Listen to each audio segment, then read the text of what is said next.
પ્રજાસત્તાક દિવસના અતિથિ ફ્રાન્સ પ્રેસિડેન્ટ મેક્રોન દિલ્હીને બદલે જયપુર ઉતર્યા.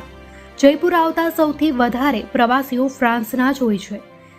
ભૂતિયું શહેર કુલધરા સાથે પણ ફ્રાન્સનો કનેક્શન. જયપુરમાં પીએમ મોદી અને ફ્રાન્સ પ્રેસિડેન્ટ એમેન્યુઅલ મેક્રોનનો રોડ શો. મોદી મેક્રોનને જોવા જનમેદની ઉમટી. એમ્યુનલ મેક્રોન છે આવતીકાલના પ્રજાસત્તાક દિવસના મુખ્ય મહેમાન.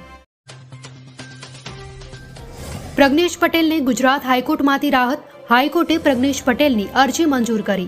અમદાવાદમાં પ્રવેશવાની અરજી મંજૂર. હવે પ્રજ્ઞેશ પટેલ અમદાવાદમાં કરી શકશે પ્રવેશ. શ્રી રામલલ્લાનું મંદિર સવારે 6:30 વાગ્યે ખુલી જાય છે. રામલલ્લાની મૂર્તિથી 30 ફૂટ દૂરથી તમે આરામથી દર્શન કરી શકશો. ઓનલાઈન પાસ 27 જાન્યુઆરીથી લગભગ શરૂ થઈ જશે.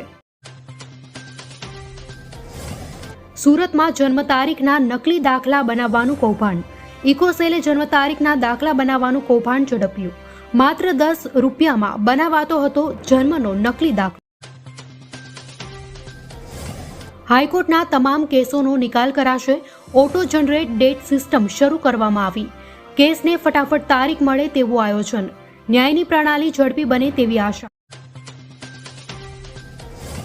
લોકસભા ચૂંટણી પહેલા વધુ એક ધારાસભ્યનું રાજીનામું. વાઘોડિયાના અપક્ષ ધારાસભ્યનું રાજીનામું. ધર્મેન્દ્રસિંહ વાઘેલાએ આપ્યું રાજીનામું. Jamnagar collector B.A. શાહને આવ્યો હાર્ટ એટેક. સારવાર અર્થે જીજી હોસ્પિટલમાં ખસેડવામાં આવ્યા.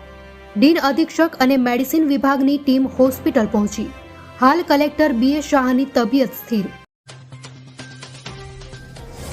પોલીસ જવાને જ ઉડાવ્યા દારૂબંધીના ધજાગરા. દારૂની ખેપ મારતો લોકરક્ષક સંજય ચાવડાની અટકાયત. આણંદના વાસદ ટોલ નાકા પાસે વિદેશી દારૂની 228 બોટલ જપ્ત. 75માં પ્રજાસત્તાક દિવસની ઉજવણીના એક દિવસ પહેલા કેન્દ્ર સરકારે રાષ્ટ્રીય વીરતા અને સેવા મેડલોની જાહેરાત કરી. ગુજરાત પોલીસના 17 અધિકારી કર્મચારીઓને મેડલ એનાયત.